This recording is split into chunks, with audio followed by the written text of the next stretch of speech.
Good morning, podcast community. We're on the Senior Living Podcast, and we have two guests in the studio, all the way from downtown near Braves' old stadium, not the new stadium, the old stadium.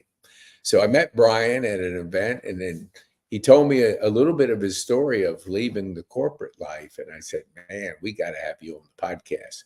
So Bethany is joining him in from Buford to help him as a trainer for his company.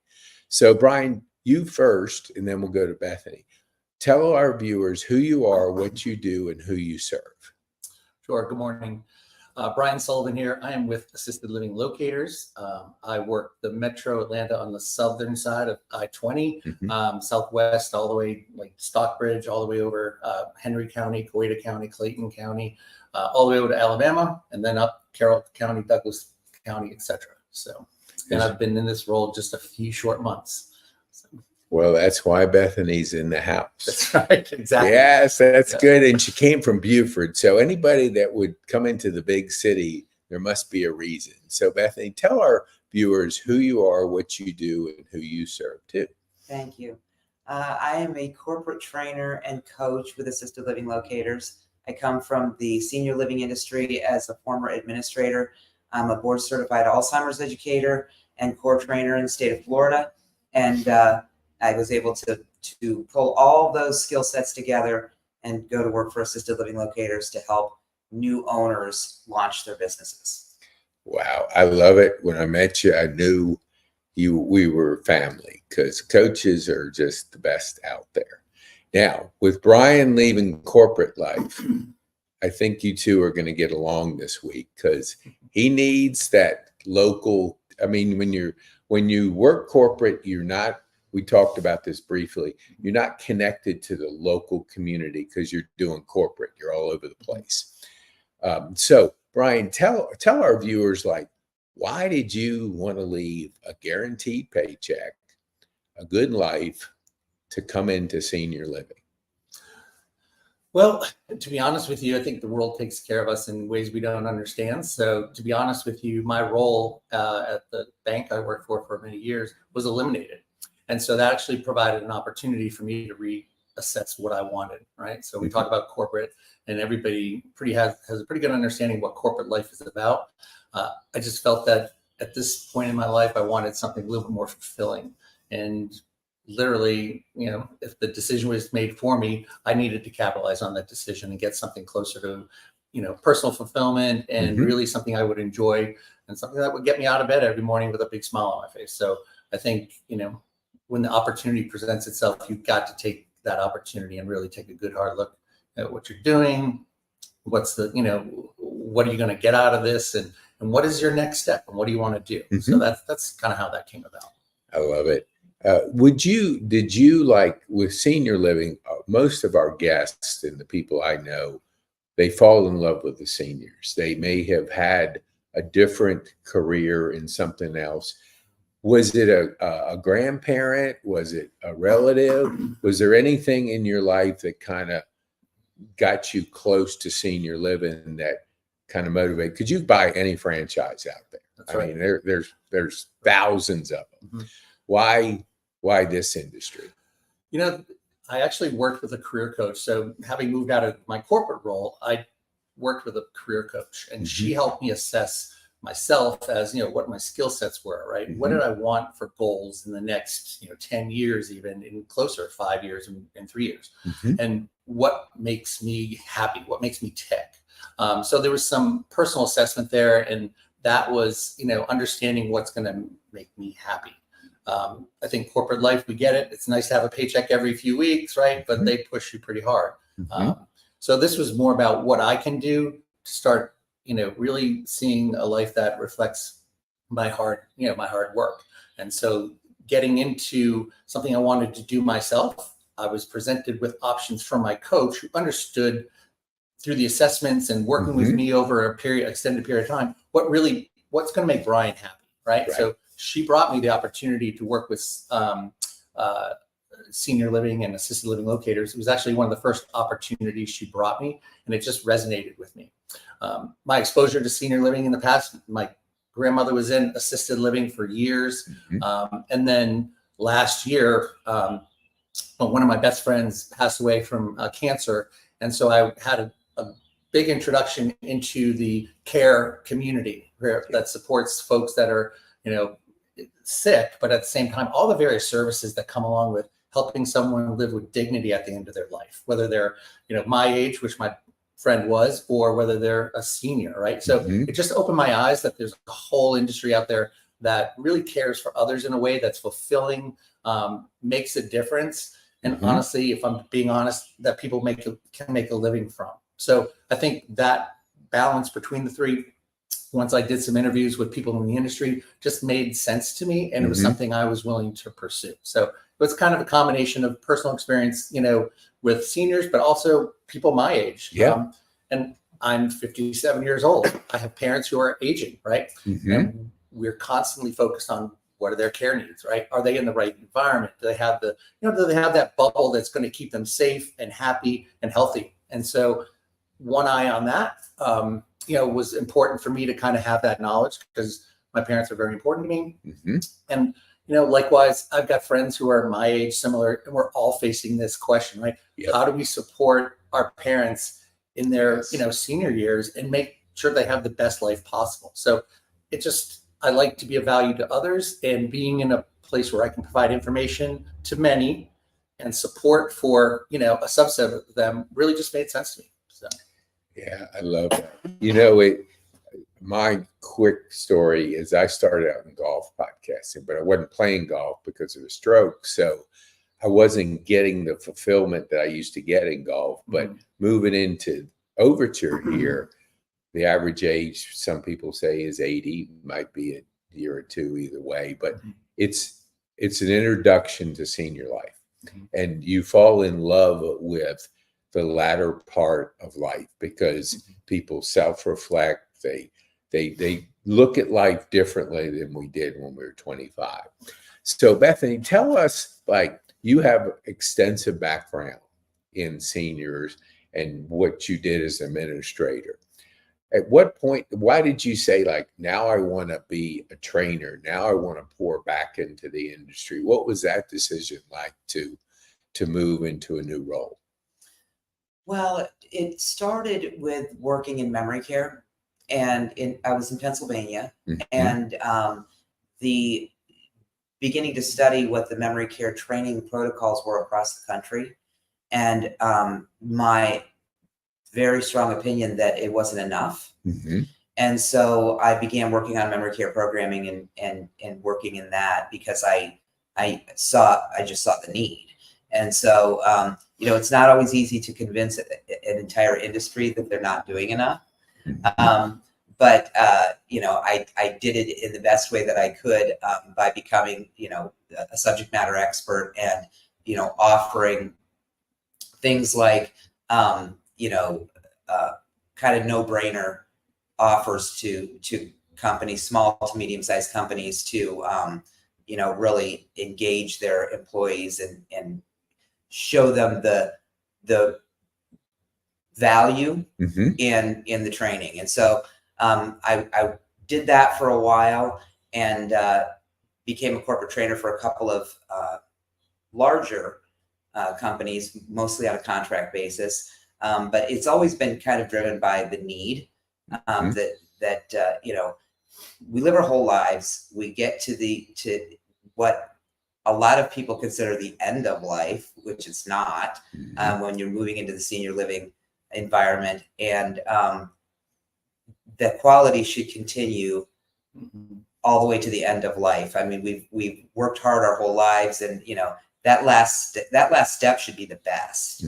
And so, for me, it was just identifying great needs in the industry for training that made me kind of transition from being an administrator, both in Pennsylvania and in Florida, and working in training.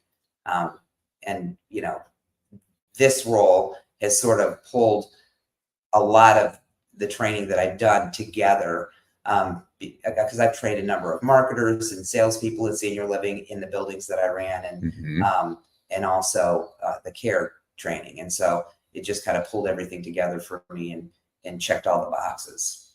Yeah, I love that. I love that journey. And I'll tell you, when it's been quite a few months, but Tara, who works with your company, was in here, and she brought her husband as a golfer, and is like, Tara, I mean, when you meet Tara, you trust her.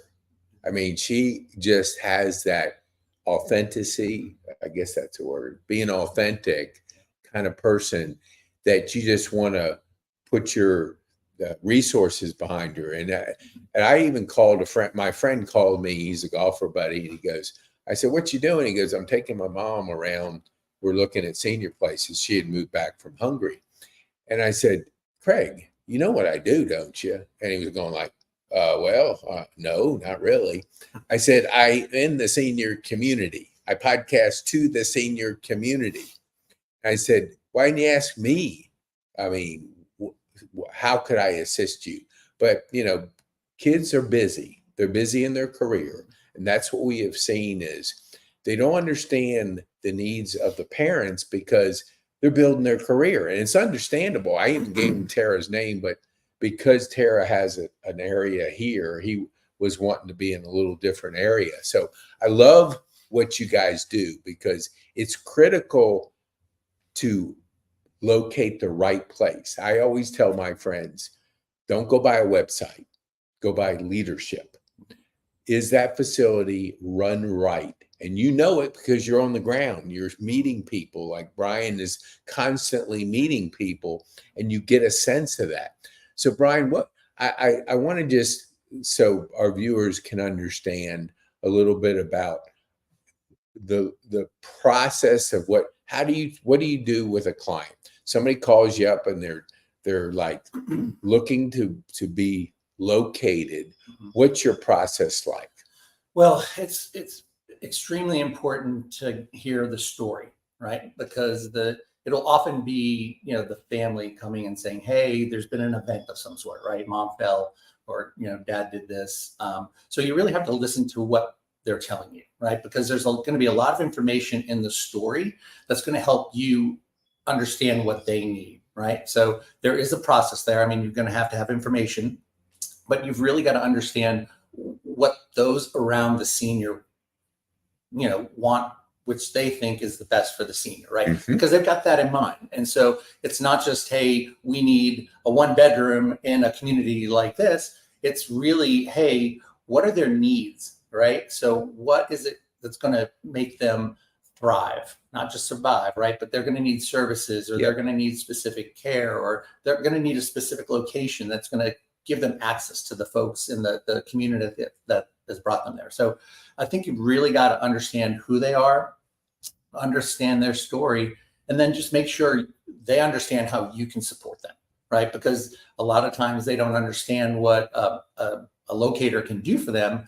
And like you said, right, they're busy, right? I mean, their parents were successful in raising good kids, right? Who are out there living their own lives and raising their own kids, right? That's the goal. A lot of parents want that, right? They don't want their kids to be, taking care of them. They want them to thrive, right? So True. That kind of life is what, they want. We can come in and help them in a pretty difficult time because it's usually event based, right? There's been a fall or something, and they've got their own life and they can't just put it on pause. So coming into this scenario or the equation, we can provide those services and make that process so much less stressful and provide quality, options for them based on their story, right? Because they want to hear, oh, this option is going to be a continuation of my parents' story or our story as a family. And it's only going to support them as they go forward, right? It's not going to be a big change. It's just an evolution. So being given the opportunity to kind of support that story and make sure that it continues in a positive way is awesome. And it's pretty fulfilling too when you see it happen. Yeah, I totally agree with you. So Bethany, you fly in from Beaufort, and I guess you're here all week working with Brian. Couple of days. I go back to Beaufort tonight. Okay. So tell, I mean, I love the commitment that your franchise puts in training because, it's not easy to learn and navigate through a new business. So what do you, when you come and you work with somebody, what is your focus? So when I do a site visit, it's at sort of the end of the most immersive training that we do. Brian started out in Scottsdale for a week. He did in-person training there. And then we met weekly for a couple of months to basically, we give them a broad package, broad picture of the business model in Scottsdale. And then I break it down into more digestible chunks over the next several weeks. And we revisit the same information over and over and over again until, we're both comfortable that it's understood. At the end of that process, or near the end of that process, is when I do a site visit. So I just been traveling with Brian the last couple of days, going to the appointments that he has and doing the things that he does. And, I'm just there for sort of moral support and hanging out with him. And, I might think of some questions that he didn't think of yet to ask somebody. And, I learned something on every site visit from somebody myself. And so, we talk to the people that he talks to, and I hang out with him just for a couple of days. At the end of that, hopefully there's some constructive, hey, this might work better, or this might be a new idea to approach, this particular referral source, and we kind of build a plan from there. Yep. I love it. I had a person, this was many months ago. She had her own business, and she had been touched by the senior industry and wanted to make a career of it. And I mentioned to her, I said, the best thing you could do is find a franchise, because you can't do it by yourself. There's so much to learn. I mean, because she was asking about her website, and I said, look, I don't want you to spend a lot of money on a website, because you got to get clients first. I come from the digital world, and, people reverse it. They spend a lot of money setting up the elaborate system, and they don't have one customer or one client. And it's like, hey, look, if you got to get money coming in. So, but I want to go back to the franchise. Everything is, the whole system's in a box. You just have to plug your skills, your life skills, in a system that supports the industry that you're in. And it's funny, because yesterday I had a gentleman who's a franchise locator, and I would always, we've known each other for a bunch of years, and I'd ask him about certain franchises, and he would tell, it just depends on where a person's experience is. To your question, Brian, it's like, this is what I love. This is who I am. What can match to that? Because we had Clean Eats on ours, and I said, how's that franchise? She goes, if you love the restaurant business, it's the best out there. And I just want to, because I had known nothing besides Tara and Brian. I don't know anything about the franchise. So what my question, I guess, to Bethany is, like, the commitment they're putting into training, is it, to your knowledge, different than others out there? Because, not all restaurants are the same, and not all franchises are the same. Could you kind of give our listeners an idea why and I don't even know is it called? Assisted living locators. Okay. Assisted living locators. Now, key on that word, assisted living locators. What are they doing? Locating you with the best possible option of your facility, your parent or your loved one that you want to place. So tell us, so our viewers can have a better understanding, where do you see your franchisees going? Does it take like a couple months? Does it take a year to get a lay of the land with y'all's help? What do you do to make sure that they get successful in what they're doing? Right. So, I'm fortunate to work for somebody who was one of she paved the way for the placement agencies that you see now. Angela Olea is the OG in senior living placement. She's an RN who was working with seniors in hospitals and realizing these families don't know what to do when it's time to leave. And they're just saying, you got to find them some place to go. And so she founded the company 20 years ago. Wow. And she was the first to franchise. And so we have over 150 franchises in the country. And so I'm working out of a pool of 20 years worth of knowledge and systems and, trial and error where they had already worked out the kinks, right? By the time I came along and Brian came along, they knew what worked. Yes. And so, the training that I described to you a few minutes ago, that's just the beginning. Training and coaching is forever. Brian will always have a coach. Now, I train every franchisee that comes into the system, but my coaching is in the South Central and Southeast. And so Brian is in one of my regions, and so I'll always be his coach. But the other regions have other coaches, and so when their training is done with me, if they're not one of my folks that I coach, they've already been assigned to another coach. Coaching is forever, and they can always come back to training. So it's not just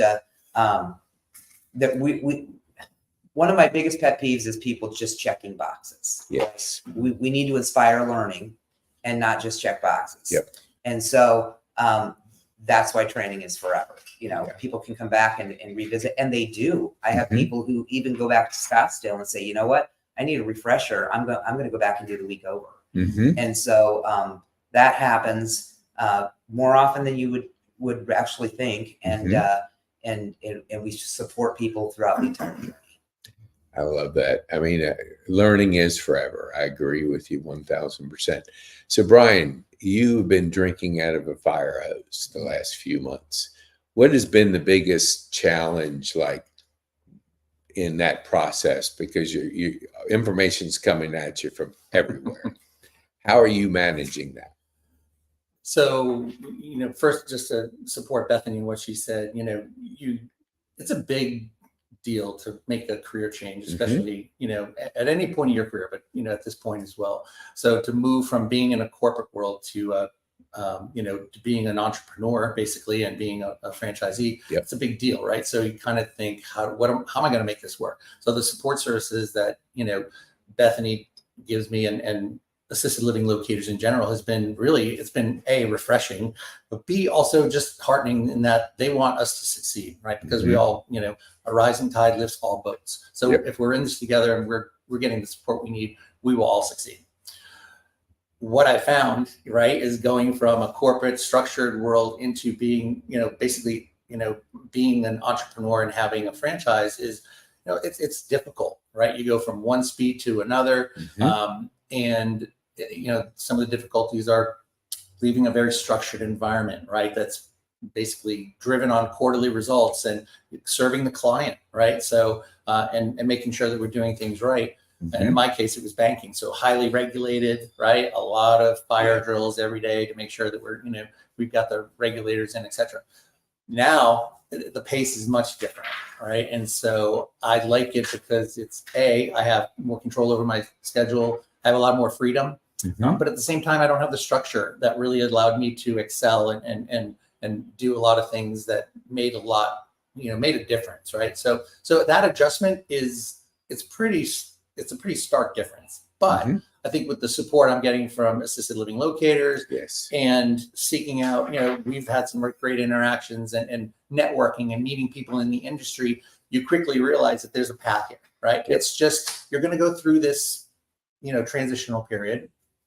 And you got to give yourself some grace. That too, right? You can't just expect to be successful, in a month or 2 months. It's a process, right? And so I remind myself constantly, I'm like, okay, you're, 90 days in, you got to go easy on yourself. And these things will happen as you invest the time and effort.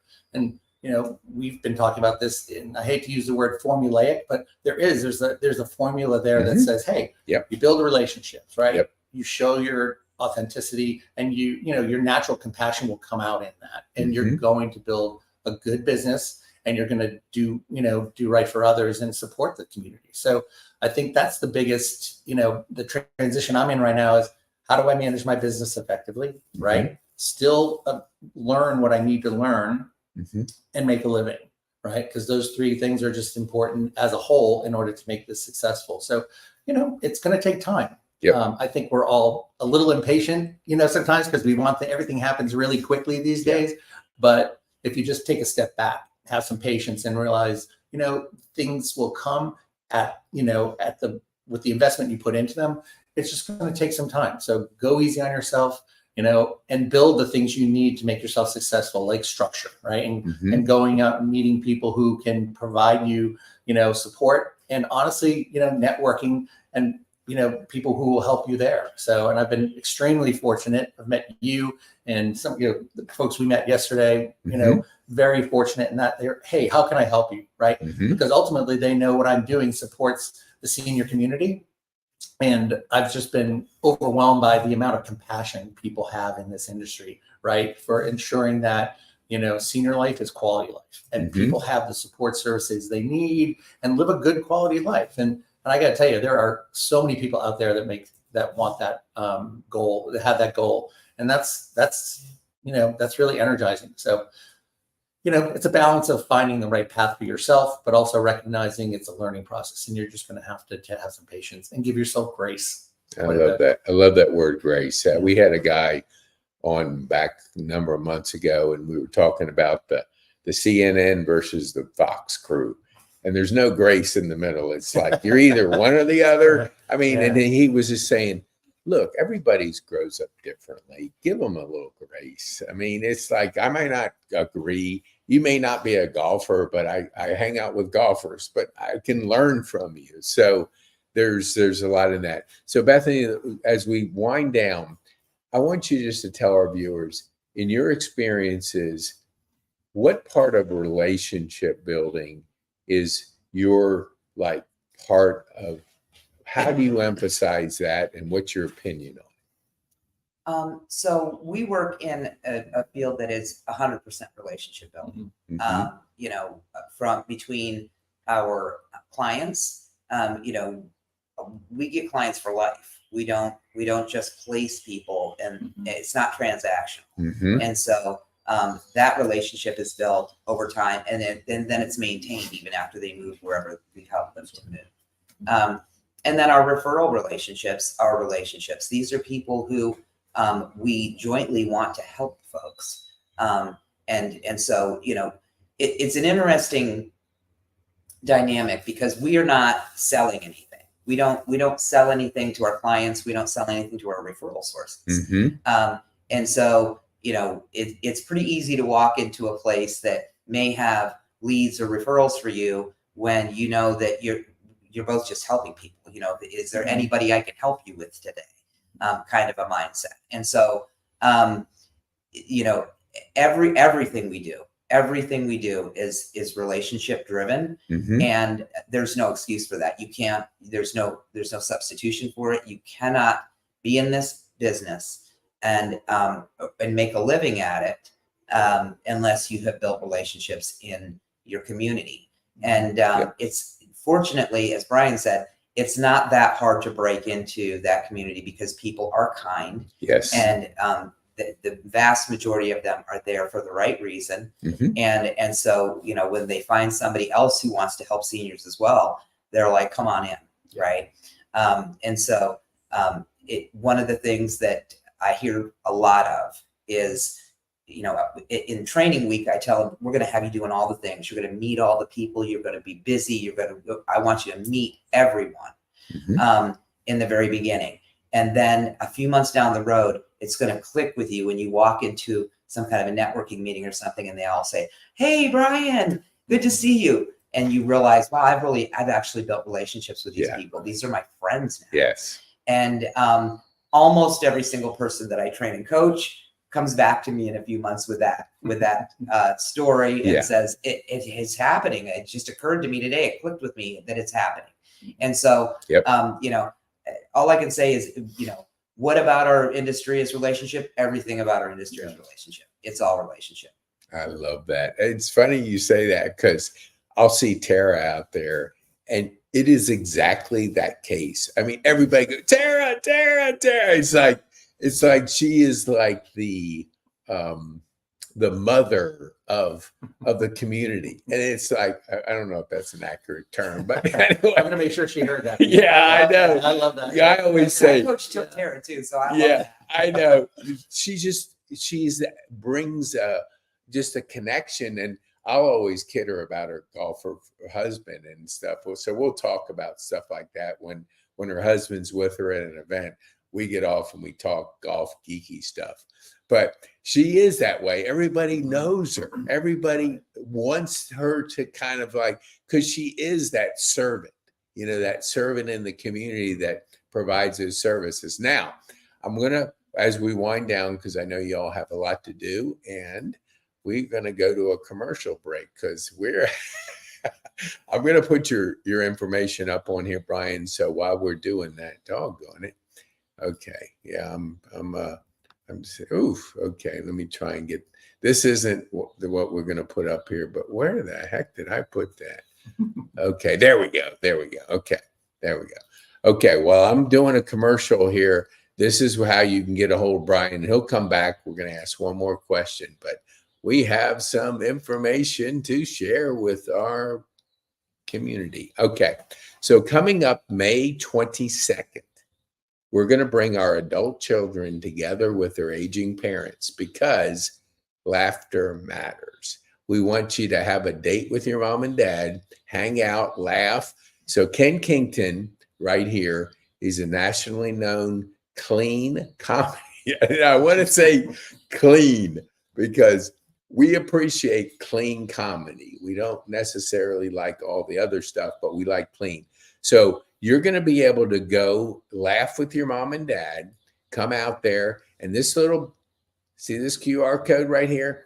Scan it. If you're watching this podcast, scan it. You'll go to Dry Bar in Salt Lake City, and Ken does 45 minutes of gut-wrenching laughter. So if you're having like a tough day, go watch that because you will have a better day. So tickets are $15 for individuals. And if you're a senior living facility, you can buy 10 at a time for $10 a piece. So if you want to give it to your residents, however you want to do it. But we want you to be aware that we're going to have from 6 to 7, we have 2 other comedians, Larry and Melissa. Melissa's a rising comedian in the community, and Larry is one of us. He's a senior. And I know Larry personally, and man, he's always cracking jokes. So this is his coming out party, and Melissa's going to be heading this up. So May the 22nd, 6 to 7:30. They'll come on from 6 to 7. We're going to take a break. We're going to have some hors d'oeuvres, and you can mingle with your vendors. You got to know what your resources are out there. Your parents' needs change, and they change quickly. And if you don't know who's out there to help them, you're going to be like, oh, I wish I would have known that. So we're going to have all our vendors there, not all of them, but the ones that can show up. And so just put that on your calendar. All right. Now that's the commercial break. Now, Brian, tell our viewers how can they get a hold of you? So you see my telephone number here on the screen.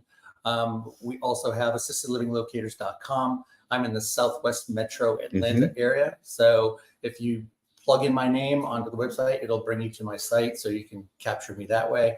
I am at a lot of local events and doing, various marketing things. So keep an eye out for me. But yeah, you can just go to assistedlivinglocators.com and then look for Southwest Metro Atlanta, and you'll find us that way. Awesome. And I know you're speaking at the Overture in Buckhead coming up with a friend of yours. So just for our Spotify listeners and not on video, 404-936-9902.